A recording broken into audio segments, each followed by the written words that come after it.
Hey everyone, welcome back to my channel. This video is brought to you today by my friend Mark. We played together on a local lacrosse team that nobody has ever heard of before, but he's sponsoring it, and we wanted to say that we beat the Falcons when we were slightly younger adults, and if anyone from the Falcons ends up watching this, you lost. We feel great about it, and we don't care that you won for 10 years after that. You still lost that one, so thanks for joining us. Okay, let's talk today about the CFL XFL announcement that came out. I'm a little bit late to it, but a lot of the analysts over on TSN and some of the American TV stations have been talking about the possibility of a merger. That hasn't been announced yet. There is no announcement or details as to how this is going to work, but everybody for fun likes to talk about what a CFL XFL merger would look like, especially because the rules in American football and Canadian football are extremely different. The most obvious one being 3-down versus 4-down football and the field size. But this video is really going to look into my opinion on whether this makes sense or doesn't make sense from a business standpoint. So we're going to let all the pundits talk about the rules and all the fun stuff of what it could look like. And I'm just going to share with you my thoughts as to why these talks have happened, what's driven these talks, and what the outcome of these talks may or may not be, but mostly where I sit on the subject matter. So what ended up driving these talks? I think there's two things. One, I think there's the fact that the AAF, which is now defunct, which was the last iteration I can remember that made a full season in 2019 of minor league American football, and the XFL, which got stonewalled by COVID-19, they've never been successful. America has never been successful in making an NFL light or a minor league NFL team similar to the AHL or the NBA G League. Minor league baseball is it's just a mess. There's a lot of teams, and it is successful in some spots and not successful in others. But the reality is what's made those teams successful in the United States is their affiliation with the professional league and mostly their ownership groups with the professional leagues. That's what ends up supporting them. So the AAF and the XFL have yet to have reached an NFL partnership or NFL interest. So far they haven't been successful. The CFL has been very successful for over 100 years. The Grey Cup has been around. It's the world's oldest trophy when it comes to professional sports, which is a really nice fun fact for those who didn't know that. The CFL is very successful in my opinion because, one, there's no startup fees. It's not new. It has a legacy, a very large legacy behind it. And two, it has a very Canadian flair to it and a very captive audience within Canada. They tried an American expansion back in the day in the 90s. It didn't work very well. But in terms of its success in Canada, it is very successful, especially in the prairies. In Manitoba, in Saskatchewan, and in Alberta, those four teams, Calgary, Edmonton, the Rough Riders, and the Bombers, they drive the CFL. There's no question about it. They drive it. Much to my chagrin, I think Winnipeg has the best fans in the CFL. I'm from Winnipeg, so I'm always going to think that, but it is the Riders. Rider Nation. I'll make fun of you for days, but at the end of the day, you got some really good fans, so I'm happy you like your team. But the downside to the CFL is over the last 8 seasons, if you go to CFL.statsdb.ca, you can check this out for yourself. The CFL for the last 8 seasons has been in decline, both from an attendance standpoint and from a TV rating standpoint. So that's bad. That's bad for the owners. And then COVID-19 hit, which is the second problem that hit them, similar to the XFL. So you add COVID-19 in a pandemic to a declining product, and I think that's what brings us to the CFL XFL talks. So let's go through some of the business numbers and why this may or may not make sense for both teams. I'll walk you through it over here. All right. We'll remove myself from that picture there so you can see most of the whiteboard that we're going to take a look at. So what ends up happening is our CFL commissioner, our buddy Randy Ambroise, is sitting around his boardroom with his other board members, the owners, and they're discussing what to do with the CFL right now. So for a little bit of background, Randy and the CFL went out and they asked the government of Canada for $150 million to help bail out their league. The politicians, rightfully so, asked, what are you going to use that money for? Part of that money went to pay players, and 40% of the CFL is American, and Randy and group thought it would be smart to say, we are going to back up our players, we're here for our players, we're going to pay our players, including the Americans. And the Canadian politicians in the middle of a pandemic didn't like that, so they declined their bailout. That bailout went down to 70 million and it went down lower, but long story short, they didn't get the money they needed. So they ended up canceling the season and finding ways to cut enough costs in order to survive so they could reopen in 2021. Now you have a pandemic and declining league revenues. What do you do? What is your solution in the boardroom to fix this? It's the only solution anyone could logically ever think of, and that is you enlist Dwayne Johnson. Simple. Yeah, just call Dwayne. Dwayne will fix it. A little bit of background on Dwayne. Dwayne played for the Calgary Stampeders after his time with the Miami Hurricanes in NCAA Division I. He did not get drafted to the NFL. As you've seen with Dwayne, he is a specimen of a human being. Came in as a very fit, very strong lineman. But he didn't make the Calgary Stampeders either. And that is not unsurprising for our American fans here. The CFL plays a very different brand of football in a very different rule set on a very different field size. So not always do NCAA players or American NFL players make a good transition to the CFL. Unfortunately, Dwayne didn't. He made the practice squad, but due to visa issues, that actually left him homeless. He was unable to work in Canada outside of his time with the Calgary Stampeders. And I think he was getting something in the neighborhood of $400 a month. That is not a lot to live on in Canadian dollars. He ended up getting mattresses from behind a motel with a few friends who were on the practice squad and were also American. As he puts it in his autobiography, he picked the least amount of pee stain he could find on the mattress he chose, put it on a floor in a room, and that's where he slept.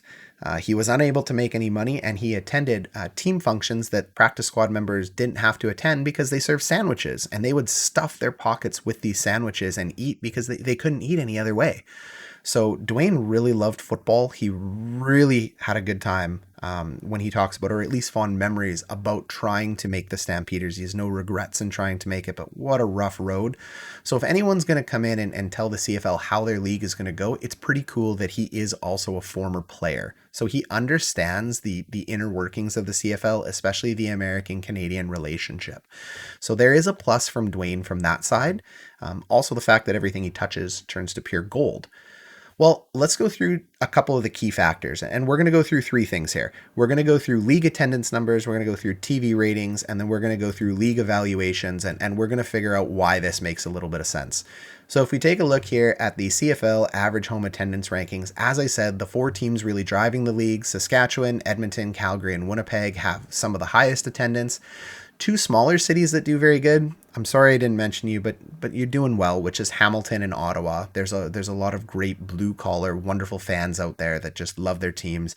And then it really starts falling off a cliff with the big three cities, Vancouver, Montreal, and Toronto. But we end up averaging about 23,000 fans per game. And like I said, this has been a decrease over 8 years, year after year.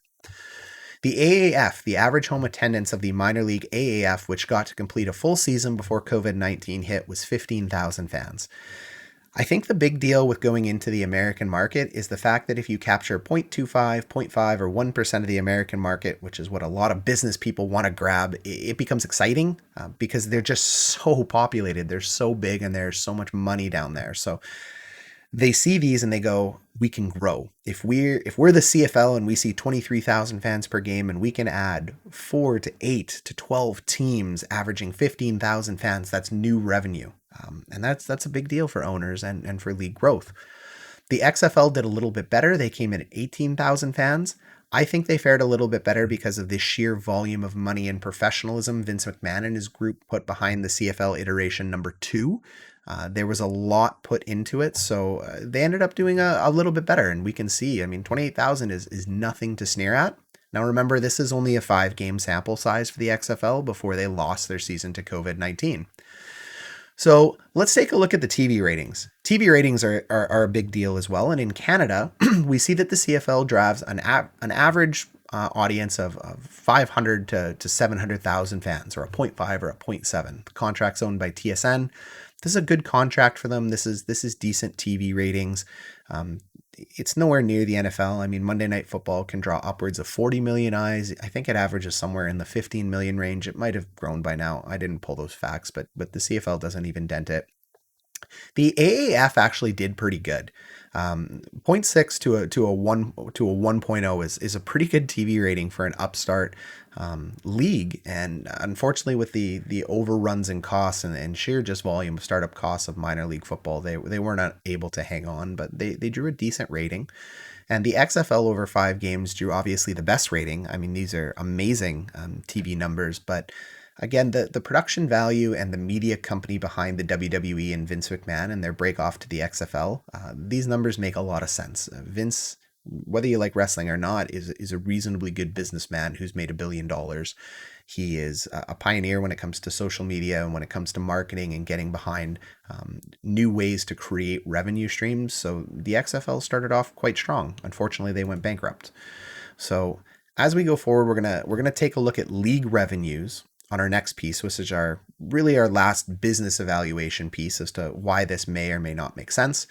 And the league values are they're hard to evaluate, and they're hard to evaluate because there is no league value to the XFL right now, and there's a bankrupt league in the AAF. So the CFL is worth about $200 million right now. That puts it in line, believe it or not, with the Swedish elite league for hockey. So the SHA, it puts it right in line there with another small market professional league. 200 million is nothing to sneer at, but it's also not gigantic. However, they are cash flow positive in a lot of instances if you take COVID-19 out of there. The startup investment's impossible to figure out because the league's over 100 years old. If we take a look at the XFL, what are they worth today? Well, they're worth $15 million. And they're only worth $15 million because that's what Dwayne Johnson paid for them. He paid $15 million. So Vince McMahon and group paid $500 million in startup fees to prepare for the upcoming XFL season. But because it went bankrupt, Dwayne was able to get it on pennies on the dollar, which may give it hope to actually be a successful league. If you don't have that looming debt hanging over your head and just large amount of investors expecting to get their money back right away, it could end up working out. The AAF is bankrupt, so it has no league value. Startup investment I couldn't find, but I did find that a $250 million cash investment from the owner of the Carolina Hurricanes came into the AAF about 3 games into the season to help keep it afloat and pay players. So I think the two biggest negatives that affected both the CFL and the AAF, if we take COVID off the table, is the absolute sheer cost to start up an entry into the league. It's very high. And then number 2 is the fact that they did not have an NFL partnership. Minor league sports is just not profitable unless you have a partnership with the big pro league. The AHL does well because it's owned mostly by the NHL. If you take a look at minor league baseball, a lot of minor league baseball teams owned by their MLB counterparts do very, very well. The G League in the NBA is now starting to catch fire. So it is very hard to have a league that doesn't have the backing of the major league, and the AAF and the XFL never did. And I think the XFL really did want to stand separate from the NFL. I think Vince McMahon was egotistical enough to think he could take on a league that took a day away from God. He tried, but you're just not going to. It's the NFL. They're probably the largest media powerhouse in the world, I would say. They're the NFL. It's just another level. So those are the business case numbers that we're looking at. And if I'm the CFL, I'm thinking right away that there could be something attractive here. I have a declining growth league, and maybe if I get this small percentage, this could be something I want. I think maybe Randy and group, we'll see how they evaluate it. I think maybe they're underplaying the fact that they have a cash flow positive league and a very captive audience in Canada that likely does not want to see a crossover with the States, but does that extra revenue that come from the States, does that end up being better for the CFL than the loss of their hardcore fans that may ensue? Only time will tell if the leagues actually end up merging and playing games together. So the last X factor to this deal is something I've heard a lot of Canadians say, which is, I don't want the CFL to merge with the XFL or play American games. I don't think they're going to like it. I'm going to lose interest in the CFL. I don't want to play on American rules, which makes perfect sense. It's a totally different game. I don't want them to change the start times of the season. I really like it. If it merges, I'm probably not going to be a fan. And then they say the but. And what that but is everybody seems to realize that The Rock plus literally anything ends up being money. People like The Rock. They do. They love Dwayne Johnson. He is the most popular influencer on Instagram and other social media platforms, and one of the largest, if not the largest, paid actor in the world today for a reason. They love this guy. Whatever this guy touches ends up working out exponentially well for him at the very least, and money is made. So there's that little nagging, maybe this could be it, in the back of Canadians' minds. And I think that little intrigue of seeing, what could he do, especially because he was a former player. But I don't know if that's enough to put it over. I really don't. So in short, if we end up thinking about this from a logical standpoint, I think the risk is too high on the CFL to do this.